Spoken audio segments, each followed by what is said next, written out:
दोस्तों, भक्त और भगवान का जो रिश्ता होता है वो बहुत ही अटूट होता है। और जो व्यक्ति भगवान को अपना बना लेता है, जो व्यक्ति भगवान के साथ एक संबंध स्थापित कर लेता है, फिर भगवान उसे छोड़कर कहीं नहीं जाते। भगवान भी अपने भक्त के गुलाम होते हैं, इसलिए कहा गया है कि भगत के वश में होते हैं भगवान। और जब भक्ति भगवान के सामने रोता है तो एक विचित्र ही अनुभव होता है। तो आज की वीडियो में मैं आपको बताऊंगा कि जब कोई भक्त भगवान के सामने रोता है तो उसके ऊपर क्या प्रभाव पड़ता है, कैसे उसके जीवन पर फर्क पड़ता है और कैसे उसके जीवन की दिशा बदलती है।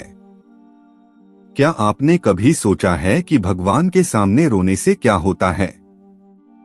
इसका उत्तर शास्त्रों में दिया गया है। भगवान का रूप देखकर भक्त भावुक हो जाते हैं। हाथ में शंख, चक्र और गदा लिए भगवान विष्णु के दिव्य रूप को देखकर भक्तों की आंखों से आंसू छलक पड़ते हैं। लोग भूल जाते हैं कि वे भगवान से क्या चाहते थे।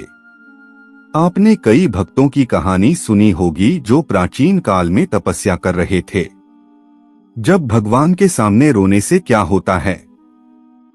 आजकल लोग जंगल में जाकर तपस्या नहीं करते हैं, लेकिन घर में भगवान की पूजा करना, मंदिर जाना और झुकना जरूरी है।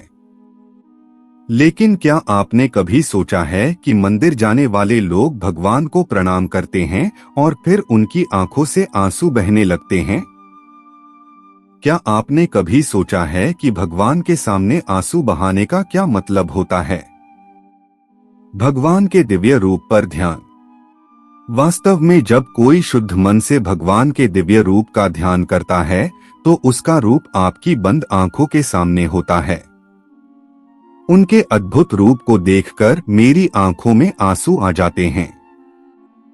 इसके अलावा अगर आपके जीवन में ऐसी कोई परेशानी है और आपको ऐसा लगता है कि आप किसी तरह इस परेशानी से मुक्त हो गए हैं, तो भी आप भगवान को याद करते हैं। ईश्वर में आपका विश्वास कितना गहरा है कि संकट के समय आप उन्हें अपने माता पिता के रूप में याद करते हैं। आप उम्मीद करते हैं कि संकट के समय भगवान आपको रास्ता दिखाएंगे, चाहे वह किसी भी रूप में हो।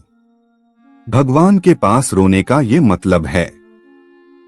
वही कहा जाता है कि जब भी कोई व्यक्ति मंदिर के गर्भगृह में जमा ऊर्जा के सामने बैठता है तो अंदर से नकारात्मक ऊर्जा बाहर आने लगती है और संकट की घड़ी में वह रोने लगता है।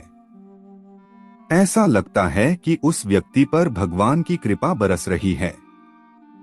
इतना ही नहीं, भगवान भी इस संकट की स्थिति में अपने भक्तों की रक्षा के लिए नंगे पैर दौड़ते हैं।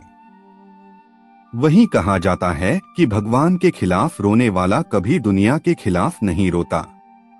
बहुत से लोग जब बहुत दुखी होते हैं तो उन्हें भगवान के मंदिर जाकर बहुत इमोशनल महसूस होता है और कभी कभी उन्हें रोना भी आ जाता है। ऐसा क्यों होता है? इसके पीछे एक रहस्य है जो आज हम आपको बताएंगे। तो सबसे पहले आपको ये बात पता होनी चाहिए कि ईश्वर एक ऊर्जा का स्रोत है जिससे हमें निरंतर जीवन जीने की ऊर्जा प्राप्त होती है। हम सभी के अंदर ईश्वर की ऊर्जा ही आत्मा के रूप में विद्यमान है। अब किसी सिद्ध मंदिर में ही आपको रोना क्यों आता है और आपके मन के दुख बाहर क्यों निकल आते हैं?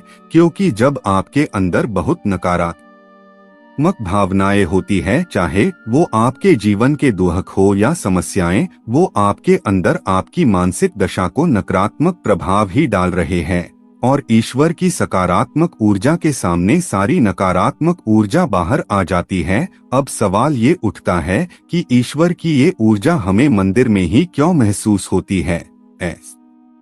इसीलिए होता है क्योंकि मंदिर में बहुत से लोग जाते हैं और उन सब की ऊर्जा द्वारा ईश्वर की उन मूर्तियों में ऊर्जा स्टोर होती है, जिसे प्राण प्रतिष्ठा कहा जाता है, जिसके लिए मंदिरों में पूजा पाठ करने वाले पंडित मंत्रों का उच्चारण करते हैं और उन्हीं मंत्रों के जाप से यूनिवर्स से ऊर्जा उन मूर्तियों में डाउनलोड होती है। और क्योंकि मंदिरों में भारी मात्रा में लोग जाते हैं, वहां पर अधिक ऊर्जा रहती है और जैसे ही आप उस ऊर्जा के सामने जाते हैं, आपको बहुत अधिक भावनात्मक महसूस होता है और आपके अंदर की पीड़ा बाहर आने लगती है।